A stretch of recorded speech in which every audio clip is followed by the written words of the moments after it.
getting chances. At this point, I'm like, bro. At this point, fuck you, because like there are people who've gotten way less chances than you, and you keep like. But I mean, they say he's a nice dude, and people root for him. It's like, okay, bro, but it comes to a point where you just have to take accountability of your life. But you know, I guess it is what it is in that situation.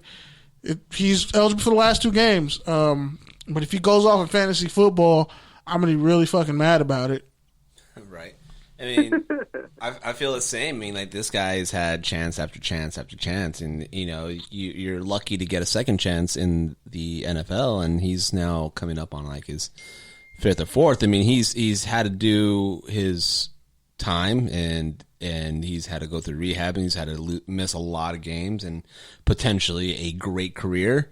But at this time of the year, like, cool. Like, if you do it again, then who cares if you lose all your chances because you lost them all?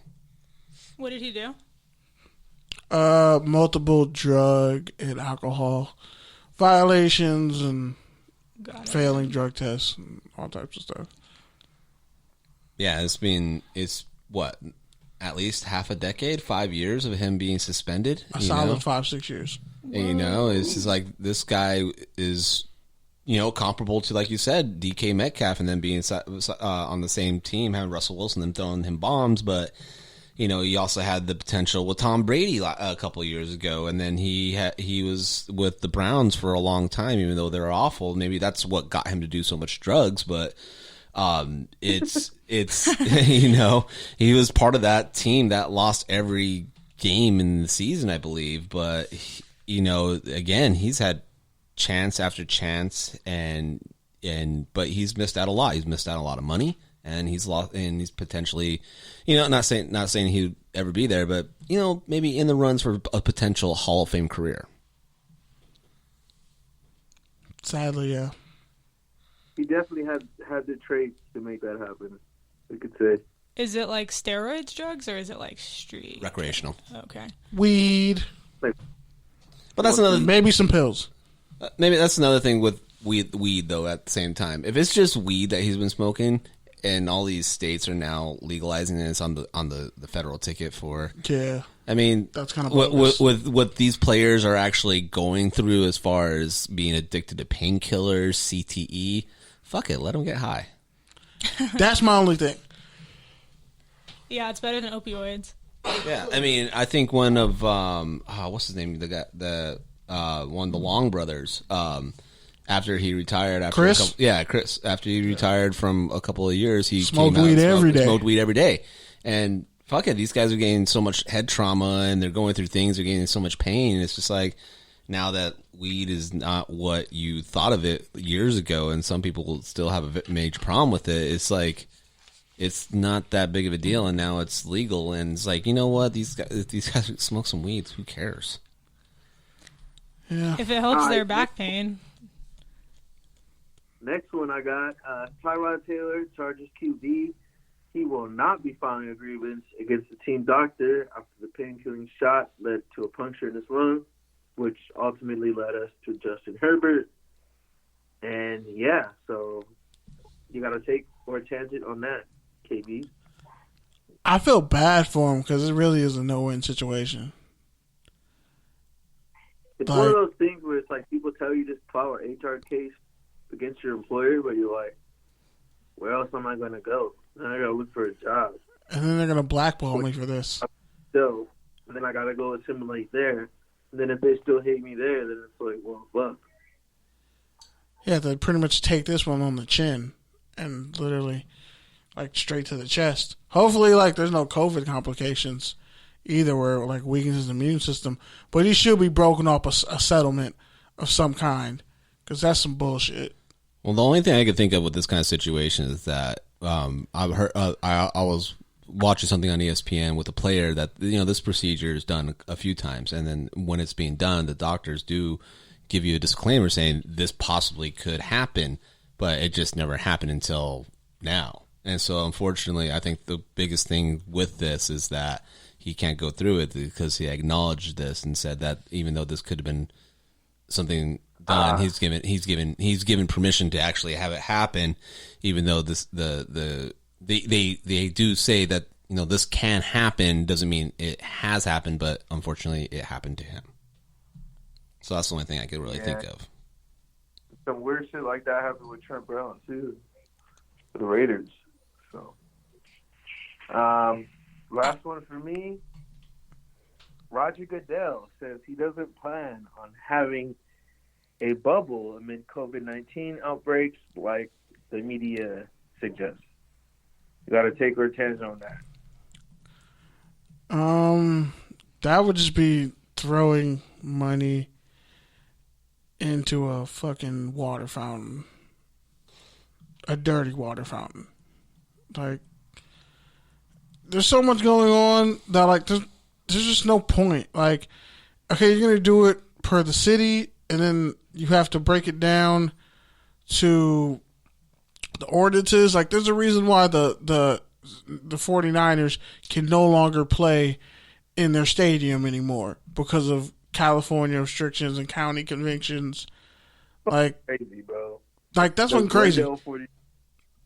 Like, and that's actually an touchdown or turnover, but part of that. But yeah, it's like, how you gonna do this?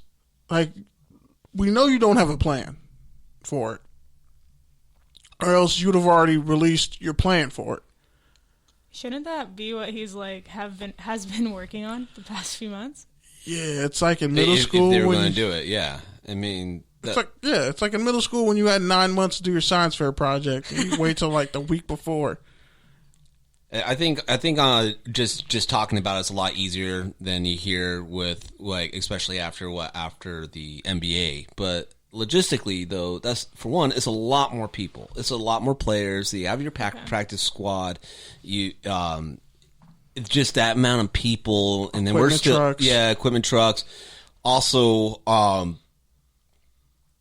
you have your practice squads are included too, and it's just everything about it as far as NFL is just not able to do it. When the NBA did it, they still had to downsize. They cut their season early.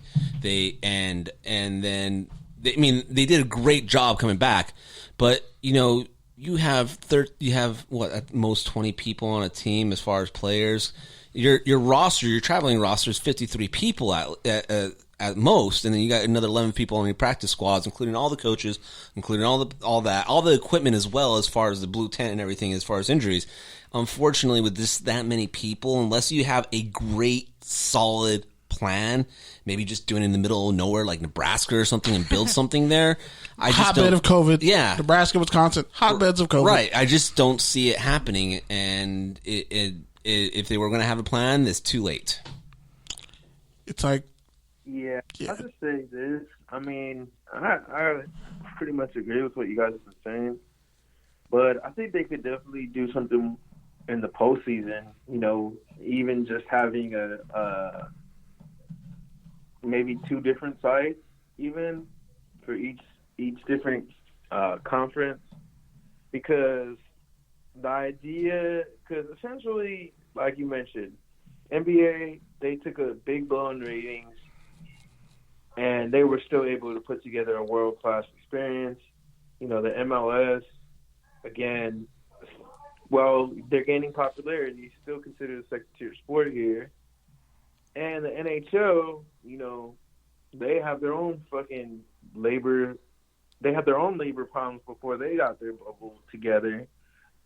So if these other leagues are able to do it, the NFL can do it. They're the biggest, most powerful cartel in the world, and like, they don't need us to make excuses for them.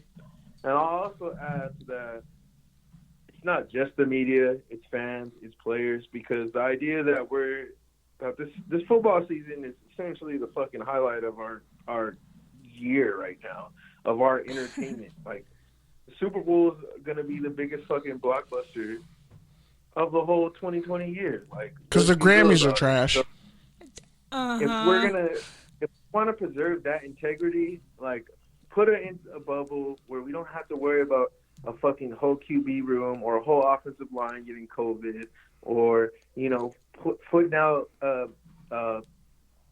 emergency kicker. Like, come on, like let's make it as high quality as we possibly can. Let's not spare any expense. They have the resources to do so, right? Have money. We don't need to cop out from them. They can make it happen.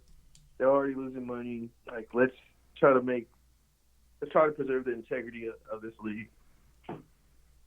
Yeah, but kind of a little too late. If they haven't, we don't even have high school football in California, bro. Like, just think about that. But a high school booster program that makes us tens of thousands of dollars a lot different than a multi-billion-dollar franchise and trust. Yeah, but at every level, the people it's the same at almost every level. Like some people will be more prepared than others.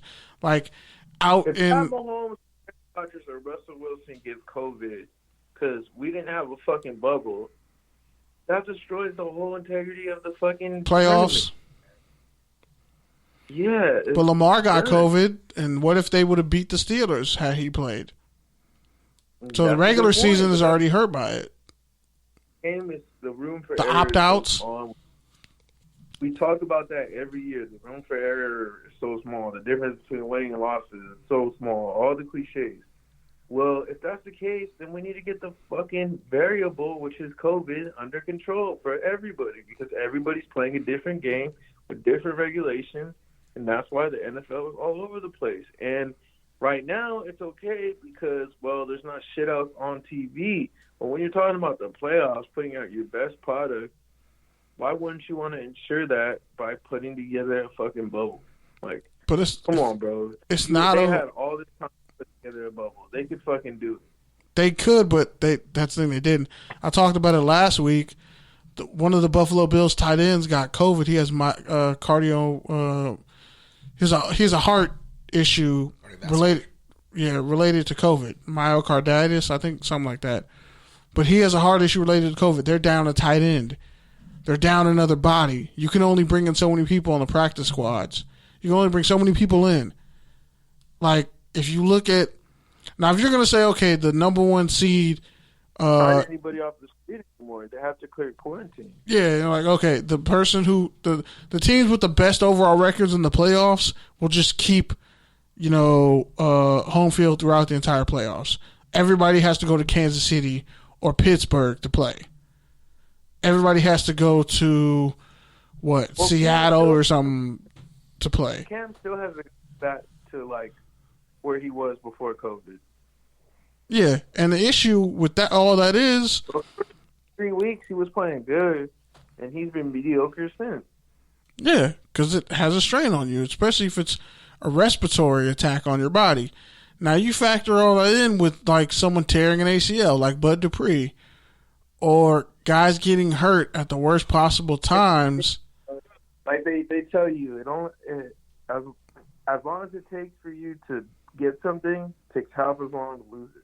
So, yeah, and that 1 to 2 weeks where you can't do anything, that's a lot during the season, bro. Like because the NFL practice is already limited enough. Like they're pretty much just hitting and doing mental shit. Michael Thomas hit once a week and do mental shit the rest of the week. But if you can't even do the mental shit because you're in quarantine, you can't get better. Yeah, and some people learn visually and when there's a crowd around.